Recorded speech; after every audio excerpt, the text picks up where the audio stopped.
What's poppin', everyone? Odma here.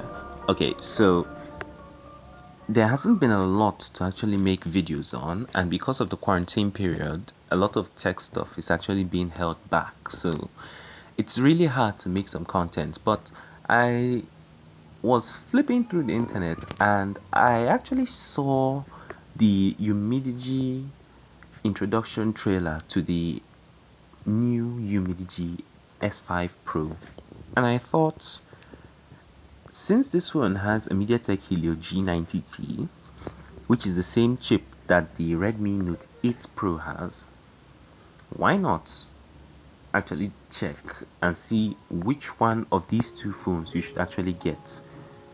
And that's exactly what I did, because these two phones are actually very interesting, and if you check them, you may actually think that they are the same phone. But for right now, let's just look into it. We must pay homage to him.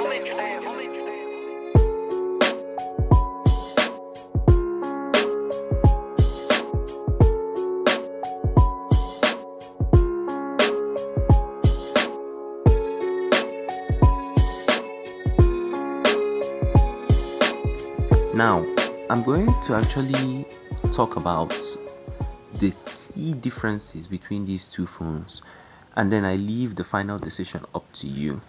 I'm not here to tell you which phone to buy, I'm just here to point out the key differences, and then you make your choice out of those two. So, the first place we're going to talk about is screen. Now, the Umidigi has an AMOLED panel, while the Note 8 Pro has an LCD panel. Now, if you know very well, you know that AMOLED panels are generally the gold standard when it comes to smartphones. They are what you're supposed to have, or rather what you should actually default for. But then if you can't go for it, then you now settle for an LCD panel. An AMOLED panel is more true to life, it has deeper blacks. But then this may not be a big deal to some people. They may say, what's the big deal? Now, there are rumors that the Umidigi S5 will actually come with a 90Hz refresh rate panel, which would actually give it a leg up against the Redmi Note 8 Pro, which does not have a 90Hz panel. Both are running gaming chips, like I said before, the MediaTek Helio G90T, and people would say, does it really matter? Now, for some people it may not matter, but then if you're a gamer, then this will matter a very big deal to you, because the higher the refresh rate, the more buttery smooth your gameplay experience is. And even if you're not a gamer, general things like swiping through the UI and the rest of them would feel much smoother. But of course, it hasn't been confirmed yet if it's a 90Hz panel. If it does get confirmed, I'll probably update the description, or I'll pin a comment below. Now let's move from that. The next thing about the screen that is actually sort of interesting to me is the fact that the Umidigi S5 Pro doesn't have a notch, neither does it have a hole punch. It has a pop-up camera, which means that the screen is basically all screen, and if you're gaming, that is just beautiful. Like, there's no getting around it. As much as I say that I hate pop-up cameras because they are moving parts in the phone and they sort of make the phone less water resistant, it doesn't really matter in the end. It depends on the perspective of the user, and generally, yeah. Now, the Redmi Note 8 Pro, of course, has a notch. This was made last year. And now, the main thing about the screen I wanted to actually talk about was the screen sizes. There's a 6.39-inch screen on the Umidigi S5 Pro, while there is a 6.59-inch screen on the Redmi Note 8 Pro. For gamers, you need a lot of screen, and here I'd actually say go for the Redmi Note 8 Pro. But then, of course, you then have the compromises of if it's a 90 hertz panel, you'd be sacrificing 90 hertz for a larger display, and you'd also be sacrificing a notchless or obstructionless display for a notched display. But then in the end, it's totally up to you. The next thing you actually now want to talk about is specs. Now, the Umidigi S5 Pro comes with only one spec: 6 gigs of RAM and 256 gigs of UFS 2.1 storage, which is not, it's not bad on its own, but then when you compare it to the variety that the Redmi Note 8 Pro gives, it gives 6 gigs of RAM and 64 gigs of internal storage base. Then it goes up to 6 gigs of RAM and 128 gigs of internal storage, which still goes up to 8 gigs of RAM, 128, and then tops up at 8 gigs of RAM, 256. As much as it's also 2.1 storage, Jesus, the variety that it gives is a lot. Now, some people may argue and say, what's actually the use? I mean, what we need is more storage. The thing is, if you want to get something when the Redmi Note 8 you have to bump up the price for about less than $250, and you keep going up and up and up. So for the Umidigi, it's sort of a leg up, because starting at 6 gigs of RAM and 256 gigs of internal storage, that is fine for everyday tasks, and I don't see anybody complaining about that. But then it's totally up to you. There's also something I wanted to address. Now, a lot of people have complained that the MediaTek Helio G90T, though it's a very powerful chip, overheats a lot. Umidigi is sort of trying to convince people to buy the Umidigi S5 Pro by guaranteeing that the phone has a liquid cooling system, PC grade cooling system, according to them. That would be pretty interesting, because any phone like the Realme 6 that didn't have cooling heated up a lot. We'll have to wait and see. But then if we follow what they've said, a PC grade cooling system will practically mean that your phone will remain cool even after hours of gaming.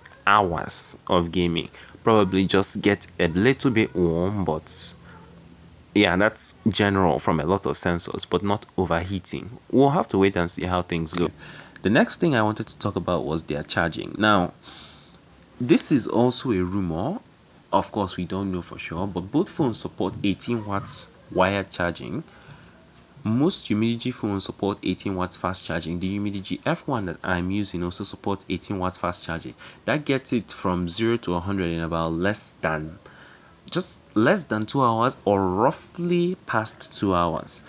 But then here is the main place I wanted to now talk about. There's a rumor that says, before I come to that though, there's a rumor that says that the Umidigi S5 may actually come with wireless charging, but I heavily doubt that that would be so because of the price that it should be coming. They say that the price should be less than $300, but we'll have to wait and see because it hasn't been confirmed yet. Now, the main thing that actually highlights specs from these two phones is global bands. Now, it may not matter to a lot of people, but then for someone like me who likes to switch SIM cards a lot, it actually matters a lot. Now, here in Nigeria, we have one very annoying 4G band, which is band 28, which not a lot of phones support. When I was buying my phone, the Umidigi F1, that was one thing that actually drew me to the phone, the fact that it can support every single 4G band anywhere, anytime. It doesn't matter your country or location, it will definitely support 4G as long as there is a 4G band in the area. Then we talk about battery. The Umidigi S5 Pro comes with a 4680 mAh battery as opposed to 4500 on the Redmi Note 8 Pro. Another very interesting spec difference. Of course, Umidigi's battery game is also good, but then this is Xiaomi they're going up against. I mean, Xiaomi has a reputation everywhere you go, and a 4500 mAh battery with good software optimization could very well beat a 4680 milliamp hour battery. So this cannot be the main highlight. You'll have to wait and watch main reviews to actually see how the batteries hold up. Now, this one I didn't really want to talk about. It's just like a gimmick, but then I just said let me add it. The Umidigi S5 Pro has an in-display fingerprint reader as opposed to a physical fingerprint reader on the Redmi Note 8 Pro. Now, some people will argue and say a physical fingerprint reader is much faster than the in-display fingerprint ones. Yes, that's true actually. And for getting into your phone, you love an in-display fingerprint reader. But then for the coolness of the tech and being that guy that will be like, I have a phone with an in-display fingerprint reader, I mean, it could be worth it, but that's totally up to you. Then the last area to talk about is cameras. Now, the Umidigi S5 Pro has a 48 megapixel camera at f1.79. It's a 0.5 inch image sensor. It's not like as though the image sensor matters to a lot of people. This is only for tech heads, but I might as well just add it there because you wouldn't be watching this video if you are not trying to be very detailed about the entire specs of the phone. Now, the Redmi Note 8 Pro has a 64 megapixel main camera, 0.8 micron pixels, f1.9, and it's a 0.581 inch sensor. Now, let's talk cameras for a little bit because this is the main place where a lot of smartphone manufacturers base. 48 megapixels and 64 megapixels. A lot of people would jump over to 64 megapixels immediately because it's the higher megapixel count. But then that's where you now look into the micron pixel count. Now, micron pixels basically is the amount of pixels that can be crammed into the sensor. That's me giving it in a nutshell. It's not the exact definition.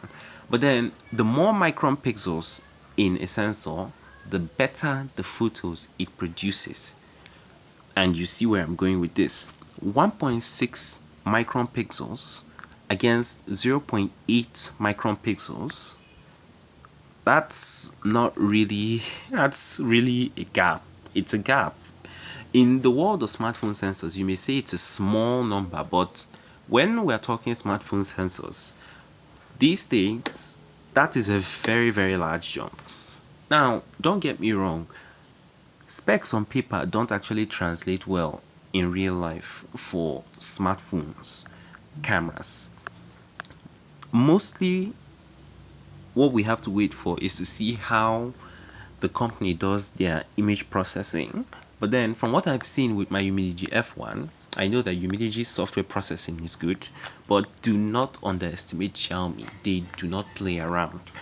But we'll have to wait and see how things go. Now, another thing I wanted to talk about is the f aperture. Now, a lot of people like taking portrait mode shots, and they would be much happier if their cameras were able to do real portrait mode shots, not the fake ones induced by software, but real portrait mode. Now, that's where the f aperture of these lenses come from. That's one of the areas where it comes in.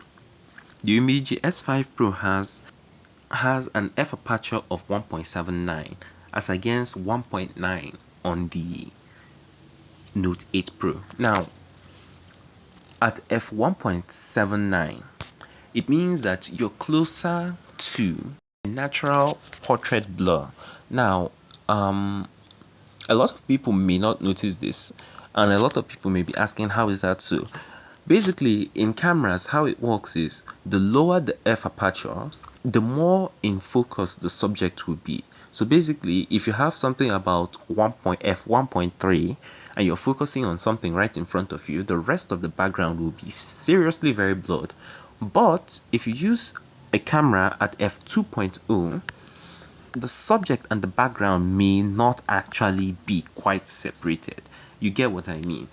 So if you're someone that cares about subjects subject background separation, then this may actually come in play for you.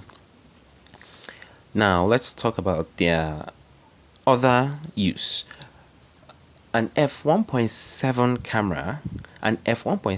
camera, against an f1.9 camera means that their night mode shots will be a bit different. f1.7 allows a sensor to capture more light even in the darkest of scenarios, against an f1.9, which is a bit closed and doesn't receive as much light as an f1.7 camera. This would only matter to someone who takes a lot of pictures in the night. I don't, but there are some people who will actually care about that. Now, other specs include a 16 megapixel ultra wide camera on the Umidigi S5 against an 8 megapixel ultra wide camera. But remember, software is what we are looking at, not specs on paper. There's a 5 megapixel macro lens on the S5 against a 2 megapixel macro lens on the Note 8 Pro, and a 5 megapixel depth sensor on the S5 against a 2 megapixel depth sensor on the Note 8 Pro. Remember, the depth sensor is what helps the camera to do the fake portrait blur, which is induced by software. Now, you may look at all this and you want to ask me, which one should we get? Really, I will not say, because I do not know the prices of these two phones. When I actually do know the prices of the phones, I would say which one was better. But then right now, as I am, I think I'd go with the Redmi Note 8 Pro. Not because the Umidigi S5 Pro isn't a better deal. The Redmi Note 8 Pro will be much cheaper than the Umidigi S5 Pro for sure. But then, of course, it comes at the trade-offs of not having an in-display fingerprint reader, not having a notchless display, not having a 90Hz panel if the Umidigi S5 is getting a 90Hz panel, and not having the highest end of storage if I'm getting the lowest end, because it's the lowest end model I'm talking about. If you're now talking about the highest end model of the Redmi Note 8 Pro, then I'm definitely going for the S5 Pro, because I'm very sure that is a much better deal for me. Well, that's been it. Thanks for watching. I'll catch you next time. Peace.